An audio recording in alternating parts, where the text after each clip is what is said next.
வணக்கம் நண்பர்களே. இன்றைய தமிழகம் மற்றும் இலங்கை வானிலை தகவலை உங்களோடு நேரடியாக பகிர்ந்து கொள்கின்றேன். தினமும் காலை 6 மணி அளவில் நமது சேனலில் வெளியே வருகின்ற வானிலை தகவலை தொடர்ந்து பார்த்து பயன்பெறுங்க. இன்றைய தினம் காலை 6 மணி முதலே தமிழகம் மற்றும் இலங்கையின் ஒரு சில இடங்களில் மழை எதிர்பார்க்கின்றோம். காலை 10 மணி வரையிலும் இருக்கக்கூடிய இந்த சாதாரணமான வானிலை நிலவரம் நண்பகல் 12 மணி அளவில் தமிழகம் இலங்கையின் ஒரு சில இடங்களில் தொடர்ந்து மழை இருக்கும். குறிப்பாக தமிழகத்தின் மேற்கு தொடர்ச்சி மலை மாவட்டங்கள், அதே போல இலங்கையினுடைய மேற்கு வடமேற்கு மாகாண பகுதிகள். தற்பொழுதைய மிக முக்கியமான நிலவரம், அரபிக்கடல்ல ஒரு நிகழ்வு உருவாகி கேரளம், தமிழகம், இலங்கையை நோக்கி நகர்ந்து வருகின்றது. இதன் காரணமாக அடுத்தடுத்த நாட்களில் மழை பொழிவு இருக்கும். அதே போல வங்கக்கடலும் ஒரு நிகழ்வு உருவாகி தமிழகம், இலங்கையை நோக்கி நகர்வதற்கான வாய்ப்புகள் இருப்பதனால தொடர்ந்து நாம் மழையை எதிர்பார்க்கின்றோம். கூடுதல் தகவலுக்கு நமது சேனலை சப்ஸ்கிரைப் பண்ணிக்கொண்டு தினமும் காலையில் நம்மோடு இணைந்து பாருங்க.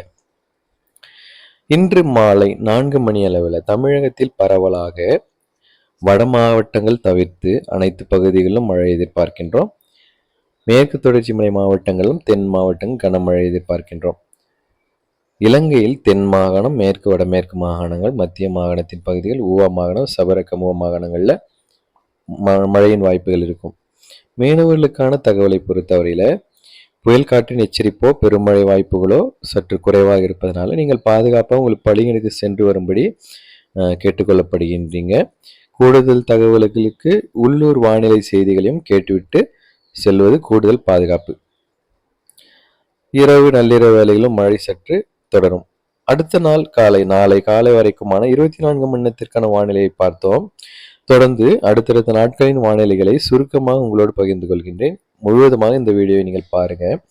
நாளைய தினம் வியாழக்கிழமை பிற்பகல் 1 மணியிலிருந்து தமிழகத்தின் வட உள் மாவட்டங்கள், தென் மாவட்டங்கள், டெல்டா ஒரு சில பகுதிகள், மேற்கு தொடர்ச்சி மலை மாவட்டங்களில் அநேக இடங்களில் மிதமானது முதல் ஒரு சில இடம் கனமழை இருக்கும்.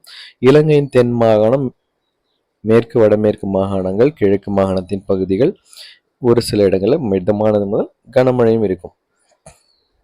22ஆம் தேதி வெள்ளிக்கிழமை மாலை 4 மணி அளவில் தமிழகத்தின் வட மாவட்டங்கள், வட உள் மாவட்டங்கள், டெல்டாவிலும் இலங்கையை பொறுத்தவரை மேற்கு வடமேற்கு மாகாணங்கள், கிழக்கு மாகாணத்தின் பகுதிகள், வட மாகாணம் ஒரு சில இடங்களிலும் மழை இருக்கும். ஸோ நீங்கள் உங்கள் பகுதியின் தனிப்பட்ட வானிலை தெரிந்து கொள்ள கமெண்ட் பாக்ஸில் உங்கள் பகுதியின் பெயரை குறிப்பிடுங்க. அல்லது சேனலுடைய வாட்ஸ்அப் இன்ஃபோ, நம்முடைய சேனலுடைய இன்ஃபோ பேஜில் வாட்ஸ்அப் எண் கொடுத்திருக்கின்றேன். அதையும் பார்த்து வாட்ஸ்அப்புக்கு தொடர்பு கொண்டு உங்கள் தகவல்களை பெறலாம். சனிக்கிழமை பிற்பகல் முதல் தமிழகத்தின் வட மாவட்டங்கள், வட உள் மாவட்டங்கள், மேற்கு தொடர்ச்சி மலை மாவட்டங்களும், இரவுல டெல்டாவிலும் வட உள் மாவட்டங்களிலும் மழை இருக்கும். ஞாயிற்றுக்கிழமை 24ஆம் தேதி இலங்கையின் தென் மாகாணம், மேற்கு வடமேற்கு மாகாணங்கள், கிழக்கு மாகாண பகுதிகள், தமிழகத்தில் பரவலாக தமிழகம் முழுவதுமாக மழை இருக்கும். குறிப்பாக வட மாவட்டங்களில் கனமழை பதிவாகும். வட மாவட்டங்கள், ஆந்திரா ஒட்டிய தமிழக பகுதிகள், சென்னை, திருவள்ளூர், காஞ்சிபுரம், செங்கல்பட்டு, வேலூர், திருவண்ணாமலை வரைக்கும் மழை கனமழையாக பதிவாகும்.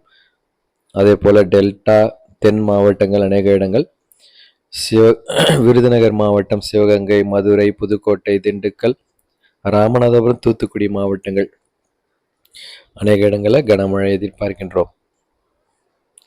ஸோ நமக்கு இந்த கோடை வெயிலை சமாளிக்க அடுத்தடுத்த நாட்களில் மழை இருக்கின்றது என்பது தற்பொழுதைய ஆறுதல் அளிக்கக்கூடிய ஒரு தகவல். ஏனென்றால் அந்த அளவிற்கு வெப்பம் வாட்டி வதைத்து கொண்டிருக்கின்றது நண்பர்களே. தினமும் இந்த தகவல் நீங்கள் பார்த்துவிட்டு சென்றாலே உங்களுக்கான பணிகள், தொழில்கள், போக்குவரத்துகள் போன்றவற்றை சரியாக நீங்கள் திட்டமிட்டு செல்வதற்கு உங்களுக்கு ஏதுவாக இருக்கும். திங்கட்கிழமை பகல் நேரங்களில் தமிழகத்தின் தென் மாவட்டங்கள், டெல்டாவிலும், மாலை இரவு நேரங்களில் வட மாவட்டங்களிலும் மழை எதிர்பார்க்கின்றோம். இலங்கையில் மேற்கு வடமேற்கு மாகாண பகுதிகளில் பரவலாக மழை திங்கட்கிழமை இருக்கும். செவ்வாய்க்கிழமை 26ஆம் தேதி தமிழகத்தில் தென் மாவட்ட பகுதிகள், மேற்கு தொடர்ச்சி மலை மாவட்டங்கள், இலங்கையின் கிழக்கு, தெற்கு, மேற்கு வடமேற்கு மாகாண பகுதிகள் தொடர்ந்து மழை பார்க்கலாம். ஸோ இந்த தகவல்கள் உங்களுக்காகவே தயார் செய்யப்பட்டு கொடுக்கப்படுகின்றன நண்பர்களே. ஏதோ ஒரு விதத்தில் உங்களுக்கு இது பயனுள்ளதாக இருந்தால் உங்கள் கருத்துக்களை கமெண்ட் பாக்ஸில் தெரியப்படுத்திடுங்க. மறக்காமல் உங்கள் நண்பர்கள் ஒவ்வொருவருக்கும் நம்முடைய சேனலை அறிமுகப்படுத்திட்டு ஒவ்வொருவரையும் சப்ஸ்கிரைப் செய்துவிட்டு தொடர்ந்து பார்க்க சொல்லுங்க. இன்னும் 1000 லட்சம் நண்பர்கள் நம்முடைய சேனலோடு இணைந்து பயன்பெற நான் உங்களை வாழ்த்தி இந்த தகவலை பகிர்ந்து கொள்கின்றேன். தொடர்ந்து பாருங்க. இது போன்ற அடுத்தடுத்த நாட்களின் வானிலை நிலவரங்களோடு உங்களோடு இணைகின்றேன் நண்பர்களே. அதுவரைக்கும் உங்களிடம் விடைபெறுகின்றேன். நன்றி, வணக்கம்.